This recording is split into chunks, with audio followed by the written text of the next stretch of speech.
Look at your hand. Count your fingers. You can see them. You can feel them. You are absolutely certain they are there.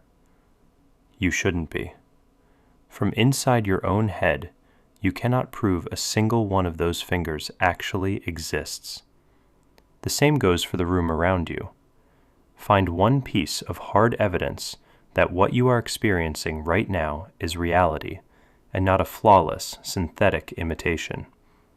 You won't be able to. And the reason why is terrifying. You have never touched reality. Not once. Light hits your eyes and your brain paints a shape.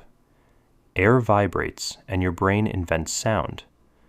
Your brain takes dead, raw signals and builds a picture out of them. That picture is the only world you will ever actually meet. You are entirely sealed in. Philosophers call it the egocentric predicament. There is no door. You have no way to step outside your own skull to compare the picture in your head against the real thing. And from the inside, a perfect fake and the real thing look exactly the same.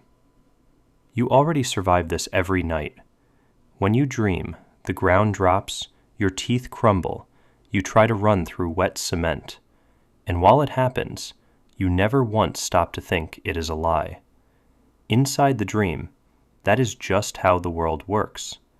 If you try to pinch yourself to test it, the dream just synthesizes the pinch.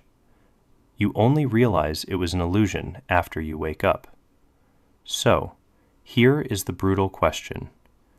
What solid world are you measuring this one against?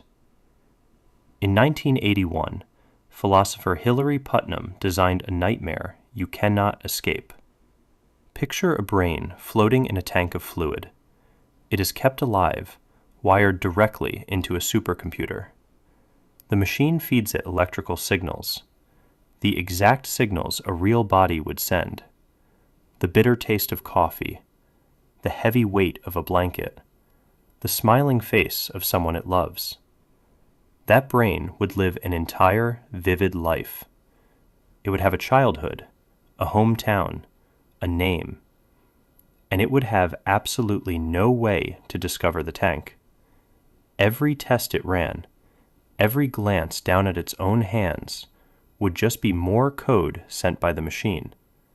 From the inside, that brain's experience is completely identical to yours.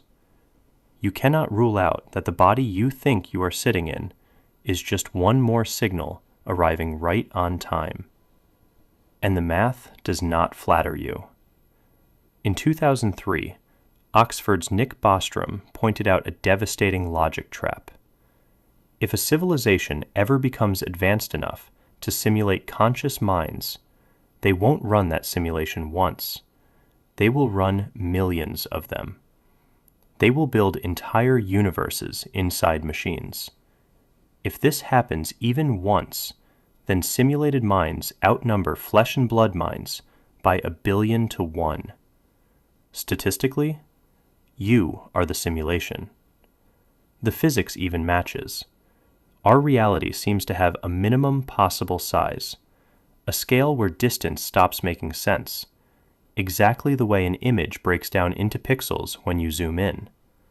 The speed of light behaves less like a law of nature and more like a hard processing ceiling written into a system to stop it from crashing. Physicists have even found equations buried deep in string theory that mirror error-correcting computer code. But the darkest layer of the trap isn't the physical world. It is the people in it. You assume the people you love feel things the way you do, but you can't check. Philosophers call this the philosophical zombie, a creature that walks, talks, laughs, and flinches when it stubs its toe. From the outside, it is a flawless human being. But inside, the lights are off. Nobody is home. Nothing is being felt. No test on Earth could ever tell a zombie apart from a conscious human. You have never once felt anyone's experience except your own. You are the only entity in this universe you can prove is actually awake. Step all the way back and look at the floor under your feet. It isn't there.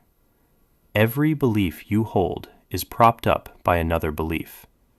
You trust your senses because of your memory, and you trust your memory because of your senses. It is a ladder with nothing holding it up. Proving your own reality from the inside is like trying to pull yourself out of a swamp by violently yanking upward on your own hair. You cannot prove that you are real. Not the smartest scientist who ever lived, and not you either. But just as importantly, nobody can prove that you aren't. You will never get to touch reality bare. You are permanently stuck behind your own eyes, working from a picture you can never fully verify. But the warmth of the person beside you still feels like warmth. The questions still feel worth asking. Whether the ground beneath you is solid rock or running code, you are the one standing on it. There is exactly one thing in this universe that no demon, no tank, and no supercomputer can ever take from you. The fact that something, right now, is being experienced. Whatever this is, you are in it. You might as well be here for it.